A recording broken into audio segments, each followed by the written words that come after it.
नमस्कार. मागील ब्लॉगमध्ये मी तुमच्याशी तिरुपती येथील दर्शनाचे पास घेतलेले इथपर्यंतच व्हिडिओ तुमच्याशी शेअर केला होता. आम्ही पास घेऊन वरती गेलो, परंतु आम्हाला वरती रूम भेटली नाही, म्हणून आम्ही परत तिरुपती गावामध्ये आलो.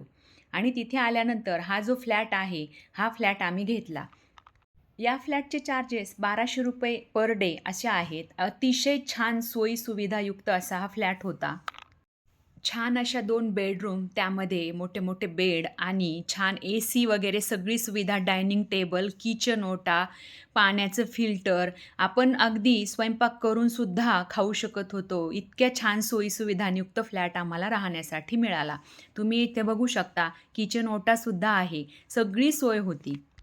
आम्हाला दर्शनाचा पास हा दुसऱ्या दिवशी संध्याकाळचा भेटला होता. त्यामुळे आम्हाला इथे मुक्काम करण्यासाठी यावं लागलं. आम्ही ज्या फ्लॅटमध्ये राहत होतो, त्या फ्लॅटमध्ये एक जेंट्स केअरटेकर म्हणून ठेवलेला आहे. तुम्हाला नाश्ता वगैरे, चहा, कॉफी आणून देण्याचं कामसुद्धा ते करतात. दुसऱ्या दिवशी दुपारी 12:00-12:30च्या दरम्यान आवरून आम्ही मंदिराकडे निघालो. इथे तुम्ही बघू शकता, ही मंदिराची कमान आहे. जसेच आम्ही इकडे वळालो, तसा एकच जल्लोष ऐकायला येत होता. गोविंदा, गोविंदा, येणारेही आणि जाणारेही, असाच जल्लोष करत होते. त्यानंतर इथे सर्व गाड्यांचं चेकिंग झालं. आमच्या गाडीची चेकिंग होईपर्यंत मी पुढे आले होते. चेकिंग झाल्यानंतर पुढे आम्ही वरती गेलो. इथे तुम्ही बघू शकता, आम्ही हे दर्शन बारीमध्ये बसलेलो आहोत. तिरुपती बालाजी म्हटलं की कधीही जा, इतकी गर्दी असते की विचारायला नको, एवढी गर्दी असते. आम्हाला बारीमध्ये दर्शन घेण्यासाठी 7 ते 7.5 तास जवळ-जवळ लागले आणि दर्शन होऊन आम्ही बाहेर आलो. आम्ही दुपारी 4 वाजता बारीत लागलो, तर रात्री दर्शन घेऊन बाहेर येण्यासाठी आम्हाला 11:30 वाजले होते. तुम्ही इथे बघू शकता रात्रीचं किती छान मंदिराचं गोपूर दिसत आहे.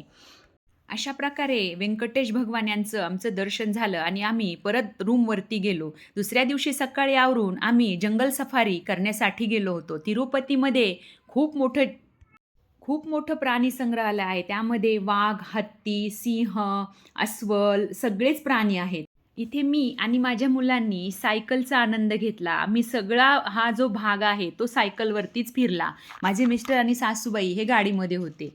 इथे तुम्ही हरणांचा कळप बघू शकता. आता जोपर्यंत साधे प्राणी आणि पक्षी होते, तोपर्यंत सायकल राईड अलाऊ होती. नंतर जंगल सफारीसाठी आम्हाला इथे त्यांच्या बसमध्येच जावं लागलं.